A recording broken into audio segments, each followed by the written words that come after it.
প্রশাসনিক তরফ থেকে যে নোটিশটি দেওয়া হয়েছিল তা একজন মহিলা হিসেবে, একজন মহিলা ডাক্তার হিসেবে, সমাজের একজন মানুষ হিসেবে আমার কাছে ব্যক্তিগতভাবে যথেষ্ট অপমানজনক। তুমি সুরক্ষিত নও, সেই জন্য তার সলিউশনটি হচ্ছে তোমাকে রাতেবেলা কাজ করতে হবে না।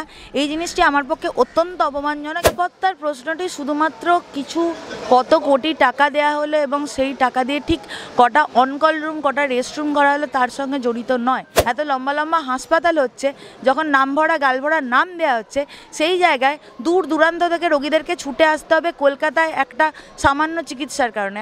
এগুলি আমাদের কাছে আসুক, আমরা লিখিত কোনো আশ্বাস পাই, সেই অনুযায়ী আমরা আন্দোলনকারীরা, সাধারণ জনগণ যা মতামত দেবেন, যা রায় দেবেন, তার উপর দাঁড়িয়ে আন্দোলনের পরবর্তী পদক্ষেপ ঠিক হবে।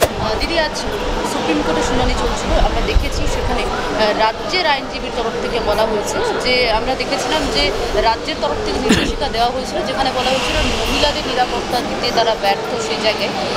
সেই জায়গায় রাত্রে যাতে নাইট শিফট কম করা হয় সেই বিষয়টা তুলে ধরা হয়েছে।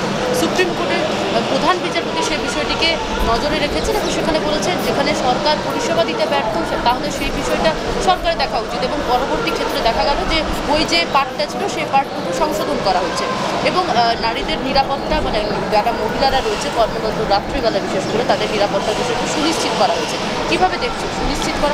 প্রশাসনিক তরফ থেকে যে নোটিশটি দেওয়া হয়েছিল তা একজন মহিলা হিসেবে, একজন মহিলা ডাক্তার হিসেবে, সমাজের একজন মানুষ হিসেবে আমার কাছে ব্যক্তিগতভাবে যথেষ্ট অপমানজনক।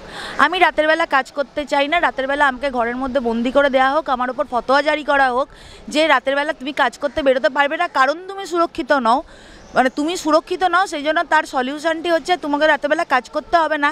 এই জিনিসটি আমার পক্ষে অত্যন্ত অপমানজনক এবং অত্যন্ত পিছিয়ে পড়া মানসিকতার একটি প্রমাণ। যে নোটিশ, যে কথা সেই নোটিশটিতে লেখা ছিল তা আমাদেরকে সুরক্ষিত করবার জন্য লেখা ছিল না। যেটা বলা হয়েছিল তাতে লেখা ছিল যে বাবা, তোমাদেরকে সুরক্ষা আমরা দিতে পারছি না, অতএব তোমরা ঘরে থাকো, তোমরা ঘর থেকে বেরিও না। এই জিনিসটি একটি মধ্যপন্থী মানসিকতার প্রমাণ, পিছিয়ে পড়া মানসিকতার প্রমাণ এবং ফতোয়া জারি করা। তা নিয়ে ব্যক্তিগতভাবে আমি যেমন অপমানিত, সেরকমভাবে সাধারণ মানুষ এবং সবাই তা নিয়ে যথেষ্ট ক্ষিপ্ত। আমরা আশাবাদী যে মাননীয় সুপ্রিম কোর্ট আজকে আমাদের এই দাবির সঙ্গে একমত হয়েছেন এবং তা নিয়ে তাদের বক্তব্য পেশ করেছেন। আজকে শুনানি যে চলছে সেই পর্বটা কীভাবে দেখছো? আজকে শুনানিতে নানা ঘটনা নিয়ে আলোচনা হয়েছে। কিছু কিছু ক্ষেত্রে যেমন এই নোটিশটি নিয়ে, প্রশাসনের তরফ থেকে এই নোটিশটি নিয়ে, লাইভ স্ট্রিমিং নিয়ে আমাদের বক্তব্য নিয়ে, কর্মবিরতিতে নিয়ে আমাদের বক্তব্য নিয়ে, কেন আমরা কর্মবিরতি করছি, কারণ আমরা সুরক্ষিত নই, এগুলি নিয়ে মাননীয় সুপ্রিম কোর্ট তাদের যে অবজারভেশন রেখেছেন সেই অবজারভেশন আমাদের আন্দোলনের কারণগুলির সঙ্গে অত্যন্ত সহমত। সেই জায়গা থেকে একটি আশাবাদী ভূমিকা আমরা দেখতে পাচ্ছি।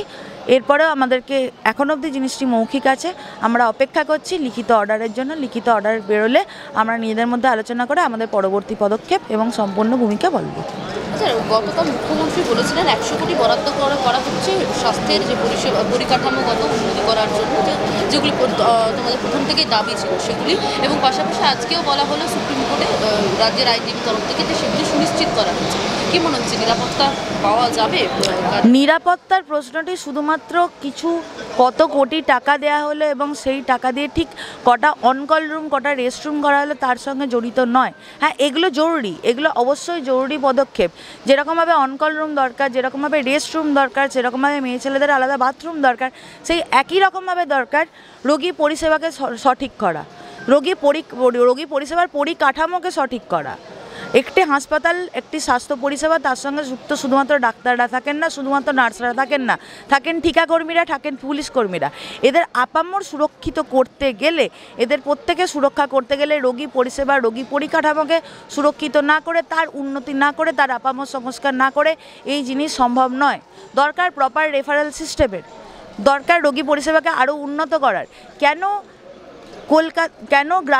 গ্রামাঞ্চলে যেখানে এত লম্বা লম্বা বিল্ডিং উঠছে, এত লম্বা লম্বা হাসপাতাল হচ্ছে, যখন নাম ভরা গাল ভরা নাম দেওয়া হচ্ছে, সেই জায়গায় দূর দূরান্ত থেকে রোগীদেরকে ছুটে আসতে হবে কলকাতায় একটা সামান্য চিকিৎসার কারণে, একটা সামান্য অপারেশনের কারণে। কেন একটি হাসপাতালে গেলে রেফার করে তাকে আরজি করে পাঠিয়ে দেওয়া হবে, তাকে মেডিকেল কলেজে পাঠিয়ে দেওয়া হবে? কেন প্রত্যেকটি কলেজে এত সিন্ডিকেটরা চলবে? কেন একটি পার্টিকুলার রাজনৈতিক গোষ্ঠীর নাম করে প্রত্যেকটি কলেজে এত সিন্ডিকেট রাজ, এত দুর্নীতি, এত ভয়ের বাতাবরণ চলবে?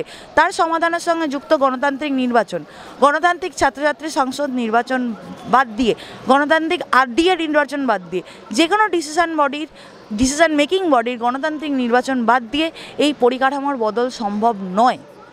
আমাদের বারংবার আমরা প্রথম থেকে দাবি রেখেছি, শুধুমাত্র একটা টাকার অ্যামাউন্ট বলে দিয়ে আমি সংস্কার করছি এইটা বলে দিয়ে সুরক্ষার বাতাবরণ, নিরাপত্তা ফিরিয়ে দেওয়া সম্ভব নয়। নিরাপত্তার প্রশ্নগুলি এই প্রত্যেকটি জিনিসের সঙ্গে অঙ্গাঙ্গভাবে জড়িত। আমরা দুঃখিত যে কালকে আমরা মাননীয় মুখ্যমন্ত্রীর কাছে এই দাবিগুলো আমরা করতে পারিনি, মিটিং দীর্ঘস্থায়ী হওয়ার কারণে। আমরা আশা রাখবো পরবর্তীকালে মাননীয় মুখ্যমন্ত্রী আমাদের এই কথাগুলি শুনবেন এবং তার যা বক্তব্য সেগুলি এই সম্পর্কে বলবেন। এবং কালকে মাননীয় মুখ্যমন্ত্রী আমাদেরকে কিছু মৌখিক আশ্বাস দিয়েছেন, আজকে সুপ্রিম কোর্ট তার মতো করে কিছু রায় দিয়েছেন, তার অর্ডার এখন অবধি আমরা হাতে পাইনি। এগুলি আমাদের কাছে আসুক, আমরা লিখিত কোনো আশ্বাস পাই, সেই অনুযায়ী আমরা আন্দোলনকারীরা, সাধারণ জনগণ যা মতামত দেবেন, যা রায় দেবেন তার উপর দাঁড়িয়ে আন্দোলনের পরবর্তী পদক্ষেপ ঠিক হবে।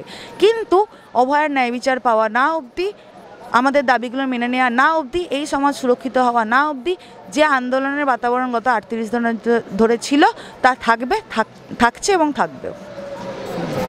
বাংলা হান্টের আরো খবর দেখতে নজর রাখুন। বাংলা খবর মানেই বাংলা হান্ট।